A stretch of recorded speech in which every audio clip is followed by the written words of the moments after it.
मनुष्य माघ स्नान करने वाले हैं, उनके लिए कुछ भी दुर्लभ नहीं है। उन्हें यहाँ ही परम मोक्ष मिल जाता है और पर्याप्त भोग सामग्री भी सुलभ हो जाती है। भारतवर्ष को कर्म भूमि कहा गया है। अन्य जितनी भूमियाँ हैं वे भोग भूमि मानी जाती हैं। आज आप जानेंगे माघ महात्म्य में यमलोक से लौटी हुई कन्याओं के द्वारा वहाँ की अनुभूत बातों का वर्णन। जय माता दी दोस्तों, आप सभी का हमारे चैनल पर बहुत बहुत स्वागत है। अगर आप चैनल पर नए हो तो प्लीज़ चैनल को सब्सक्राइब, वीडियो को लाइक अवश्य कीजिएगा। जान लेते हैं माघ महात्म्य का चौथा अध्याय।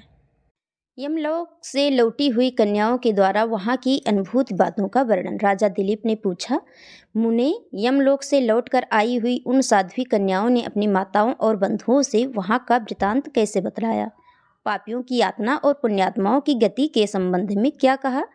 मैं पुण्य और पाप के शुभ और अशुभ फलों को विस्तार के साथ सुनना चाहता हूँ। वशिष्ठ जी बोले, राजन, कन्याओं ने अपनी माताओं और बंधुओं से पुण्य पाप के शुभाशुभ फलों के विषय में जो कुछ कहा था वह ज्यों का त्यों तुम्हें बतलाता हूँ। कन्याओं ने कहा, माताओं, यमलोक बड़ा ही घोर और भय उत्पन्न करने वाला है। वहाँ सर्वदा चारों प्रकार के जीवों को विवश होकर जाना पड़ता है।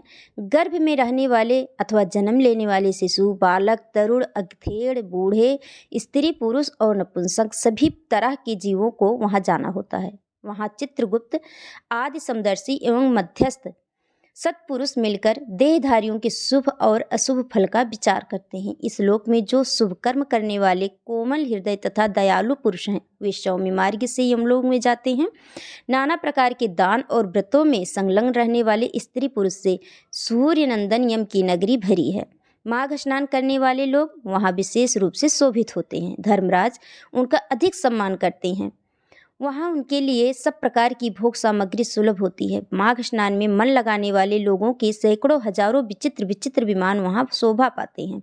इन पुण्यात्मा जीवों को विमान पर बैठकर आते देख सूर्य नंदन यम अपने आसन से उठकर खड़े हो जाते हैं और अपने पार्षदों के साथ जाकर उन सब की अगवानी करते हैं।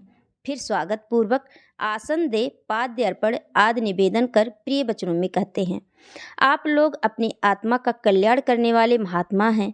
अतएव धन्य है क्योंकि आपने दिव्य सुख की प्राप्ति के लिए पुण्य का उपार्जन किया है। अतः आप इस विमान पर बैठकर स्वर्ग को जाइए। स्वर्गलोक की कहीं तुलना नहीं है, वह सब प्रकार के दिव्य भोगों से परिपूर्ण है। इस प्रकार उनकी अनुमति ले पुण्यात्मा पुरुष स्वर्गलोक में जाते हैं। माताओं तथा बंधुजन, अब हम वहाँ के पापी जीवों के कष्ट का वर्णन करती हैं। आप सब लोग धैर्य धारण करके सुने। जो क्रूरतापूर्ण कर्म करने वाले हैं और दान न देने वाले पापी जीव हैं वे वहाँ यमराज के घर में अत्यंत भयंकर दक्षिण मार्ग से जाते हैं। यमराज का नगर अनेक रूपों में स्थित है। उसका विस्तार चारों ओर से 86,000 योजन समझना चाहिए। पुण्य कर्म करने वाले पुरुष को वह बहुत ही निकट सा जान पड़ता है, किंतु भयंकर मार्ग से जाने वाले पापी जीवों के लिए वह अत्यंत दूर है। वह मार्ग कहीं तो तीखे कांटों से भरा होता है और कहीं रेत एवं कंकड़ों से, कहीं पत्थरों के ऐसे टुकड़े बिछे होते हैं जिनका किनारा छुरों के धार के समान तीखा होता है।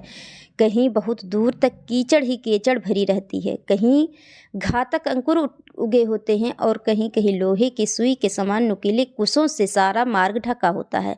इतना ही नहीं, कहीं कहीं बीच रास्ते में वृक्षों से भरे हुए पर्वत होते हैं जो किनारे पर भारी भारी जलप्रपात के कारण अत्यंत दुर्गम जान पड़ते हैं। कहीं रास्ते पर दहकते हुए अंगारे बिछे रहते हैं। ऐसे मार्ग से पापी जीवों को दुखित होकर जाना पड़ता है। कहीं ऊंचे नीचे गड्ढे, कहीं फिसला देने वाले चिकने ढेले, कहीं खूब तपी हुई बालू और कहीं तीखी कीली से वह मार्ग व्याप्त रहता है। कहीं कहीं अनेक शाखाओं में फैले हुए सैकड़ों वन और दुखदायी अंधकार हैं जहाँ कोई सहारा देने वाला भी नहीं रहता। कहीं तपे हुए लोहे के कांटेदार वृक्ष, कहीं दावानल, कहीं तपी हुई शिला और कहीं हिम से वह मार्ग आच्छादित रहता है। कहीं ऐसी बालू भरी रहती है जिसमें चलने वाला जीव कंठ तक धंस जाता है और बालू कान के पास आ जाती है। कहीं गर्म जल और कहीं कंडों की आग से यमलोक का मार्ग व्याप्त रहता है। कहीं धूल धूल मिली हुई प्रचंड वायु का बवंडर उठता है और कहीं बड़े बड़े पत्थरों की वर्षा होती है। उन सबकी पीड़ा सहते हुए पापी जीव यमलोक में जाते हैं। रेत की भारी वृष्टि से सारा अंग भर जाने के कारण पापी जीव रोते हैं। महान मेघों की भयंकर गर्जना से वे बारंबार थर्रा उठते हैं। कहीं तीखे अस्त्र शस्त्रों की वर्षा होती है जिससे उनके सारे शरीर में घाव हो जाते हैं। तत्पश्चात उनके ऊपर नमक मिले हुए पानी की मोटी धाराएं बरसाई जाती हैं। इस प्रकार कष्ट सहन करते हुए उन्हें जाना पड़ता है। कहीं अत्यंत ठंडी, कहीं रूखी और कहीं कठोर वायु का सब ओर से आघात सहते हुए पापी जीव सूखते और रोते हैं। इस प्रकार वह मार्ग बड़ा ही भयंकर है। वहाँ राह खर्च नहीं मिलता, कोई सहारा देने वाला नहीं रहता। वह सब ओर से दुर्गम है और निर्जन है। वहाँ और कोई मार्ग आकर नहीं मिलता। वह बहुत बड़ा और आश्चर्य रहित है। वहाँ अंधकार ही अंधकार भरा रहता है। वह महान कष्टप्रद और सब प्रकार के दुखों का आश्रय है।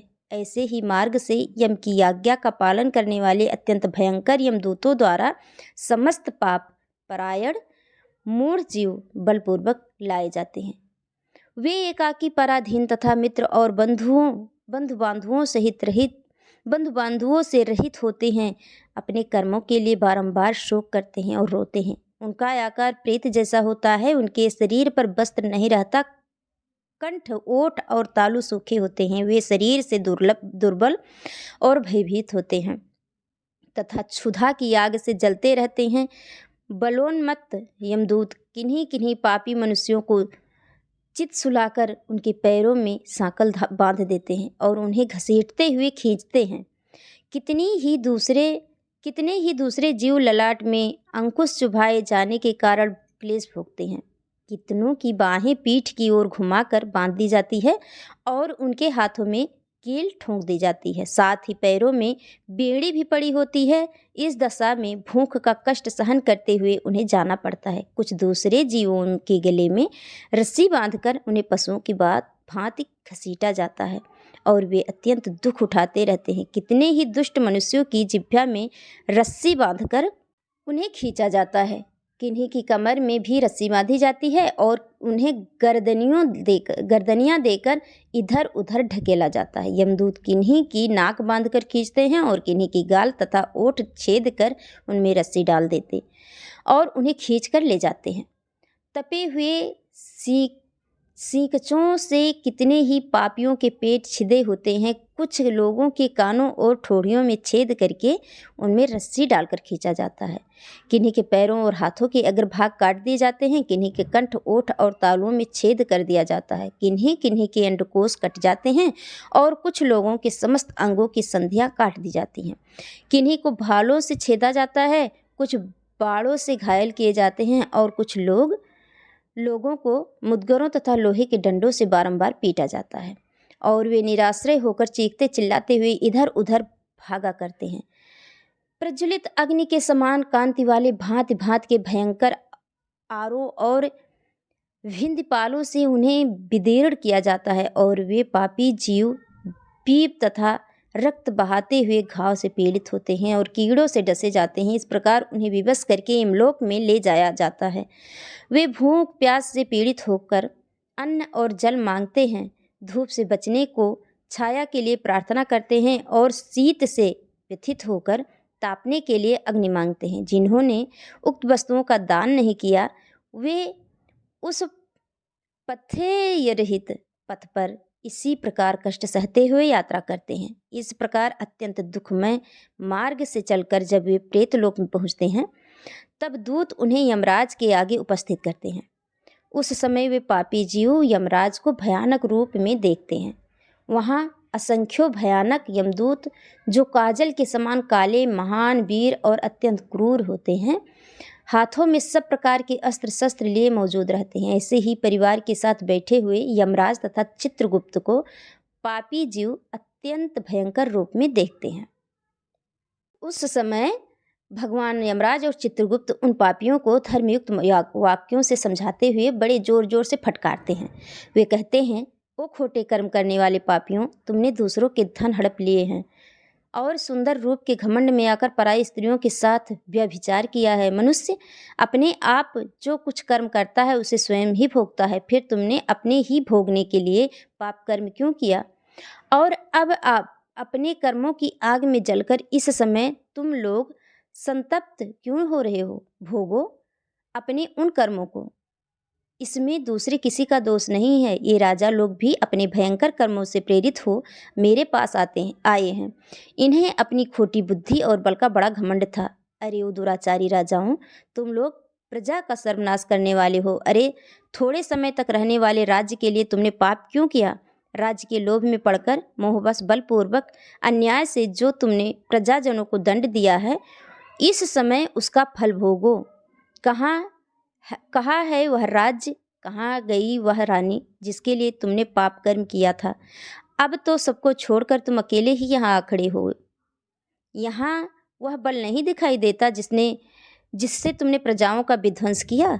इस समय यमदूतों की मार पड़ने पर कैसा लग रहा है?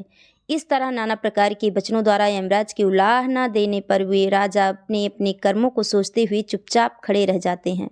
इस प्रकार राजाओं से धर्म की बात कहकर यमराज उनके पाप पंख की शुद्धि के लिए अपने दूतों से इस प्रकार कहते हैं, ओ चंड, ओ महाचंड, तुम इन राजाओं को पकड़कर ले जाओ और क्रमशः नरक की आग में डालकर इन्हें पापों से शुद्ध करो।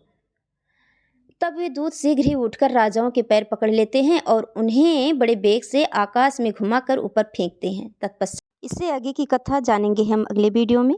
तब तक के लिए अगर आप चैनल पर नए हो तो प्लीज़ चैनल को सब्सक्राइब, वीडियो को लाइक अवश्य करके रखिएगा। तो कल जानेंगे इससे आगे की कहानी। जय माता दी।